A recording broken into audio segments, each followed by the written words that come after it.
Hello everyone, my name is Ashish and welcome to this Tag Instance channel. So today in this lecture we are going to discuss about asynchronous execution support and Spring, and also we are going to see how the Spring support the asynchronous execution and how we can implement asynchronous execution in Spring. So first of all I'm going to discuss about when we should go with asynchronous execution. So when you want a separate execution and you don't want to wait for the execution of the cold method, then in this scenario, you can use a asynchronous execution. So asynchronous execution will be done by a separate thread. So let's take one example to understand better. So normally a program would run from top to like bottom, but sometimes one operation or a method may take a lots of time and it could make the other method to wait. So in these cases or in this like scenario, it makes sense to run a few method in a parallel and where we can use a asynchronous execution, and this is also called as asynchronous execution. So let's take another example to understand better. So for example, like there can be a API need to wait for a payment to complete. So in this case, if the payment process takes time, the customer won't get a confirmation like notification, right?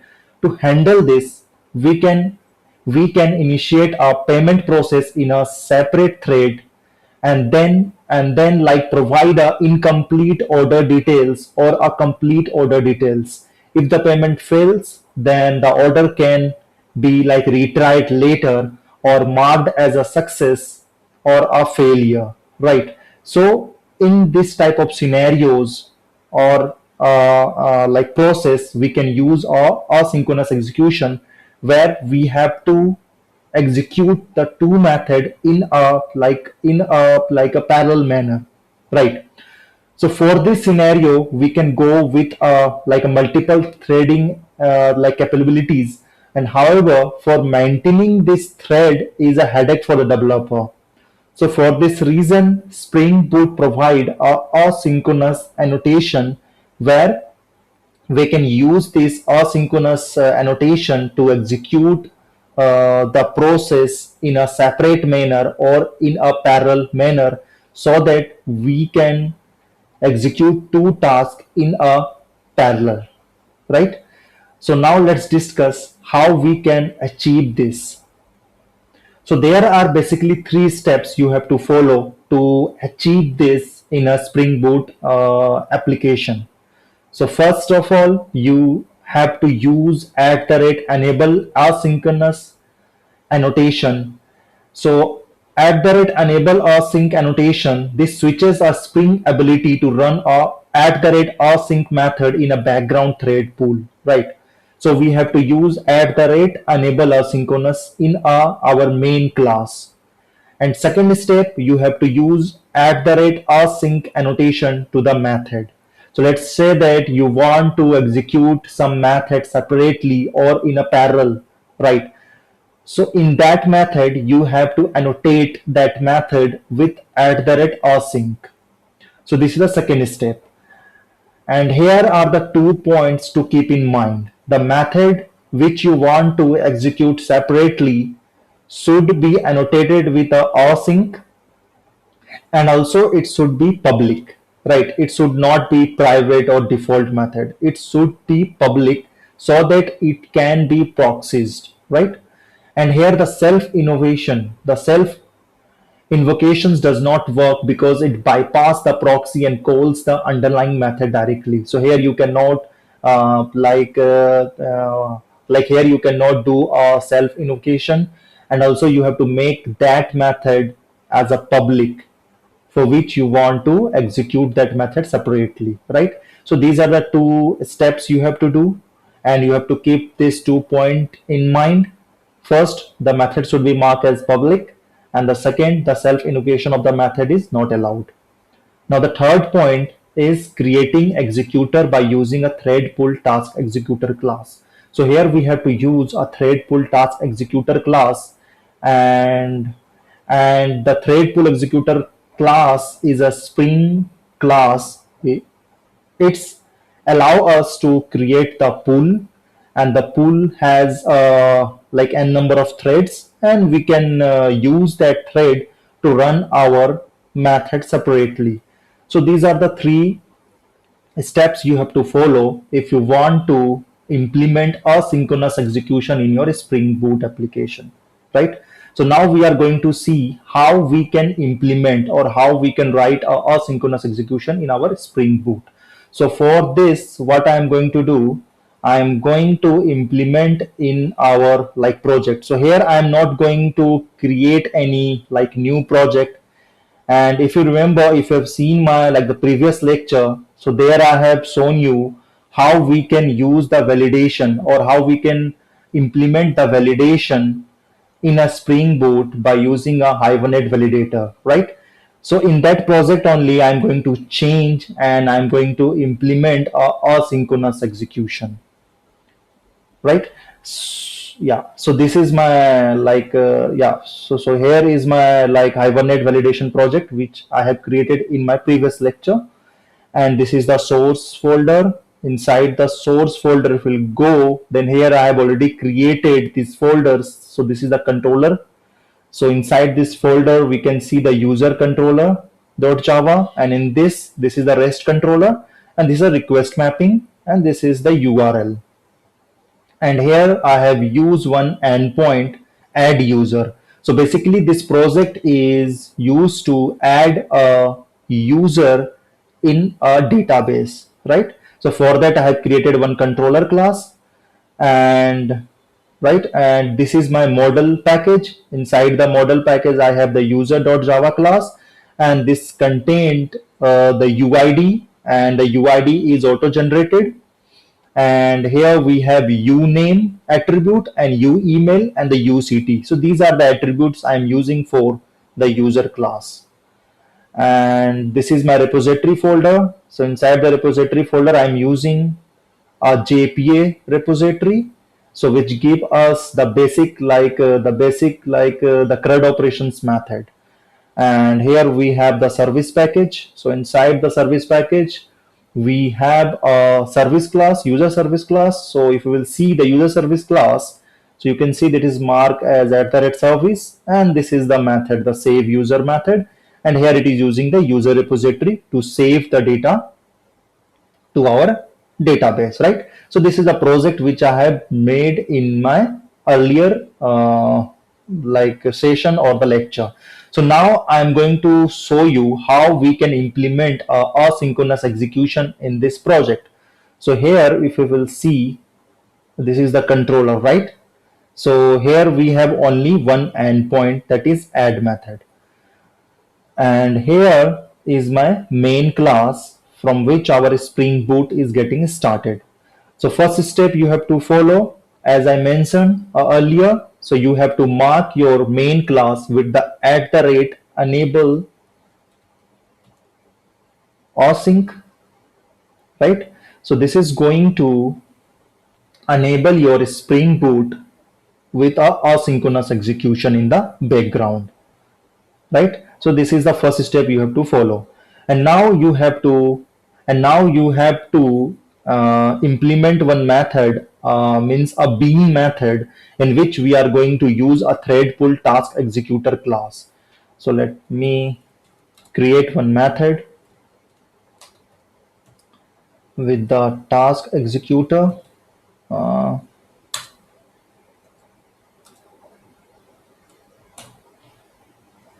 all right, so this is the task executor, and I'm going to name this class as a sync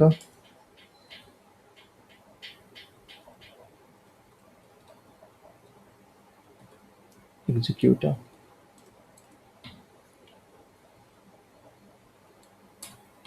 All right, so inside this class I'm going to create the object of a thread pull task executor.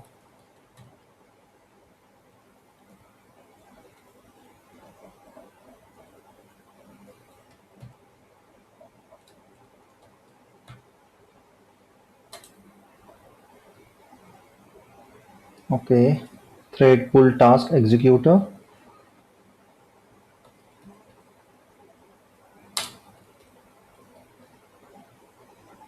All right, so let's keep the name as executor, new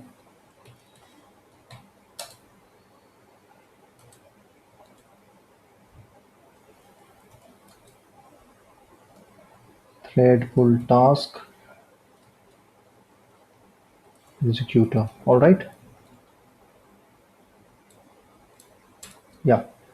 So I believe I have done some mistake in the spelling. Yeah, so now it's fine. So I have created one object of a thread pool executor class, right? So if you will see here, so thread pool executor class is a class of a concurrent thread pool executor. So let's go and see what we have the method here. So here you can see, this is a thread pool task executor class, right? And we have like the methods, like the cancel remaining task and the execute method, and we have get core pool size method. So this method return the current pool size, and we have the active count of the threads. So this method returns the number of currently active threads. All right, and also we have get maximum pool size, so we can get the pool size of our thread pool by using this method, and in this way we have a number of methods which we can use. And also we have set max pool size, so this method is used to set your pool size, right? So this is the method we can use of the thread pool task executor. So now let's go to our code, and here I'm going to use the certain method, right? So this is our executor instance. Yeah, so in the executor instance, I'm going to, first of all, I'm going to use the set core pool size. So here I'm going to set the pool size as of 20 threads. All right, so next method I'm going to use executor dot set max pool size. So maximum I'm going to use the thread as 1000. It means that for this execution only 1000 threads can be used. So in a pool only 1000 thread will be available, right? So here I have set the maximum pool size. And now next I am going to use the executor set wait for task to complete on shutdown. So before shutdown this is going to wait, so I'm going to keep this as a true, right? So next method we can use the executor dot set thread thread name prefix. So I can give the name of my thread by this, and here we can pass the string as the name of your thread, right? So for now I'm passing this as a thread name, right? And here simply we can return our executor, and this is the bean. So we have to annotate this with the bean, and here I'm going to provide the name of the bean as let's say async. All right, so async is my bean name. All right, yeah. So inside my main class I have created one method, a bean method, which is returning a task executor object. And here I have created the thread pool task executor. So this is creating a pool of thread, like a thread pool, and I have set and I have used certain method to set the core pool size as 20 and the maximum pool size is 1000, and wait for the task to complete on shutdown will be true, and I have assigned the name to my thread as a async, right? So this is the method you have to this is the method you have to use, the bean method in your like the main class. So now let's go to our service class. So inside the service class I'm going to create one method, a method which we want to execute in a with this thread in like a parallel, right? So for that we can create one method. So let me create one method. So I'm going to keep the return type as a void. So here I'm going to create one method which is going to fetch all the users we have saved in the database, right? So for that we can use the user repository, and we can use the find all method of the JP repository to get all the user object present in the database. So yeah, and I want this method should be executed in a separate thread. So for that we have to annotate this. We have to annotate this method with the async, and here we can define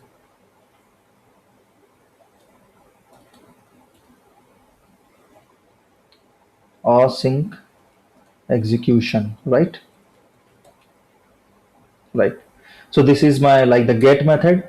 So this method will be executed with a separate thread. So let's put some like sleep method, like the sleep method we can use, so that we can show that this method is executing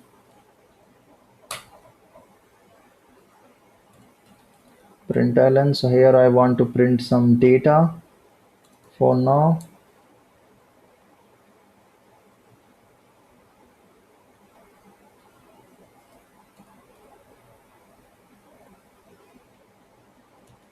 Sleep method started.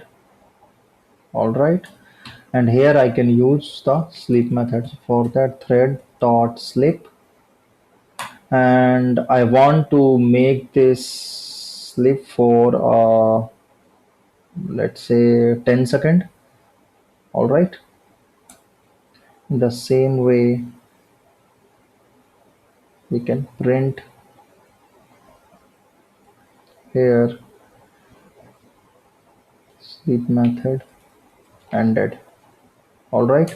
And after this what I will do, I will use the user repository to fetch all the users. So what we can do, we can use the user repository dot find all method. So this find all method is going to take all the users. So this users will be in a list.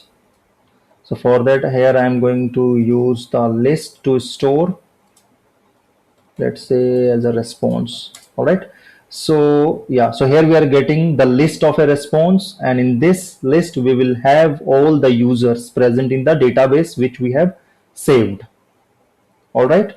So what we can do here, we can run for each method to show you the content of the user, right? All right.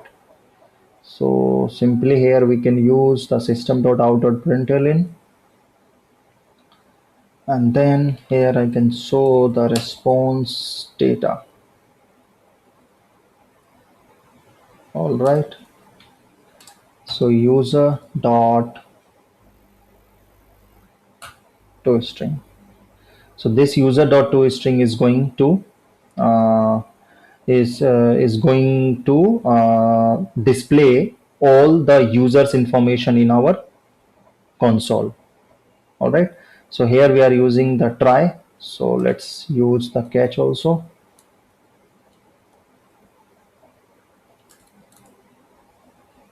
So here I'm going to use the interrupt exception, because here we are using a sleep method. So we have to handle this with the interrupt, so that if the sleep method is interrupted, then we can get to know inside our catch block.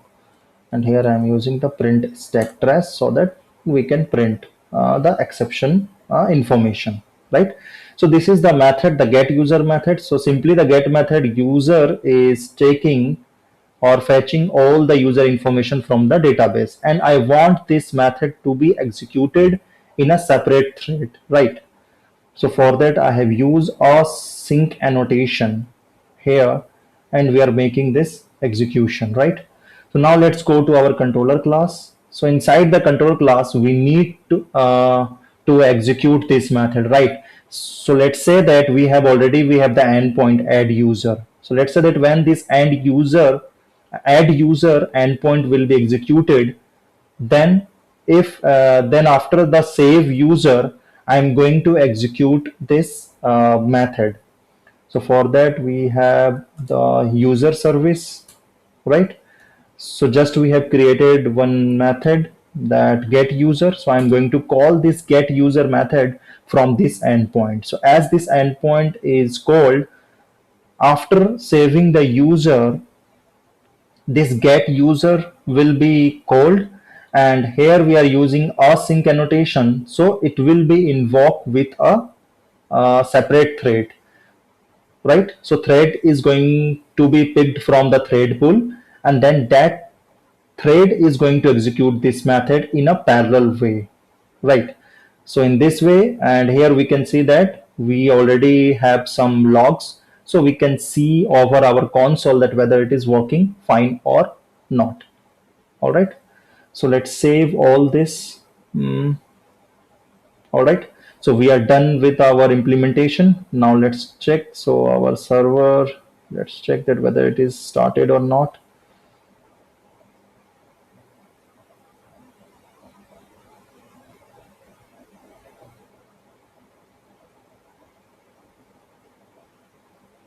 Okay, so we are getting some error, do not match condition or missing. Okay, so here we have to match this name of the async with our application. So here I'm going to put this the same name. All right, now again let's save this.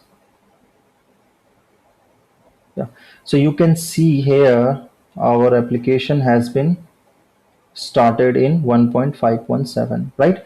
And this is the port number 8080. So now what I'm going to do, I'm going to use the postman, and then I'm going to hit this endpoint, and here I'm going to pass the user information, and as I will hit this endpoint, then it should save the user, and in the same time in the parallel it is going to get the user, right? So let's check that what we have. So we have the request mapping as the stag instance, and also we have the post mapping with the save user, right? So let's go to our postman. So here already I have prepared the URL. So this is the stag instance request mapping URL, and this is the save user as the post mapping URL, right? And this is the user information I am passing. So here I am not passing the UID because it is auto generated, right?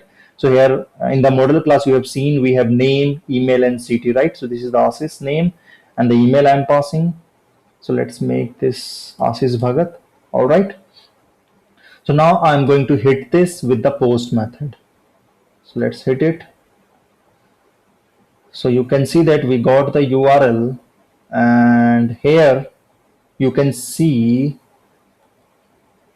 yeah, so here you can see that our sleep method is started, and after some time the sleep get ended after 10 seconds, and then we got the response. So we are getting all the response in the object because we have not we don't have the toString method inside our user. So no worries, I'm going to add one toString here.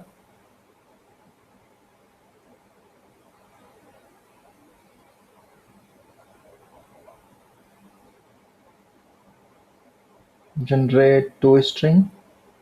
All right, so this is the basic toString. So I am like generating with my ID. Now I'm going to save it. So again we are going to run this, and then we are going to check the output, right? So here you have to observe that as I click as that endpoint is executed, then in the same time our get all user is also getting executed, and then it is like taking the data, right? So let's change this to Ashish Bhagat 1, Ashish Bhagat 1 at the rate Gmail, and Silli is my city name, right? So let's hit this.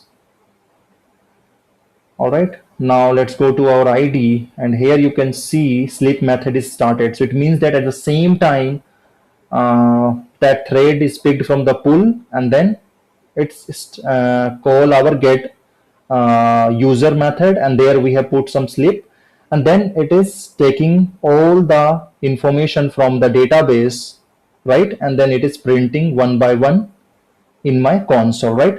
So in this way we have seen how we can implement a asynchronous execution. So sometimes it is like very helpful in the project where we need to run a like execution of the method in a parallel manner, right? So for that you have to simply mark this our main class with the enable async. So this is going to activate asynchronous in the background of the project, and then we have to create one bean method in which you have to create the object of a thread pool task executor, and then you have to set some like pool size or the core pool size or the maximum pool size. So this all requirement is according to your requirement of the project, and you can give the name of the thread also, or you can skip it, right? So this is all like according to your like requirement, right? So this is a two-step you have to follow, and also you have to mark that method with the async, right? With the async annotation which you want to execute in a with a separate thread in a parallel manner, right? So this method will be executed in a parallel manner, and we are calling this method from our controller class with this endpoint add user, and here we are calling this method. So as this method is called, so one thread will be picked from the thread pool, and that thread will be responsible to execute this get user method in a parallel manner, and we will get the result whatever logic you are going to write here. So you can use so here I have shown you by fetching the data from my database, right? All right guys, thank you and have a nice day. See you in the next lecture.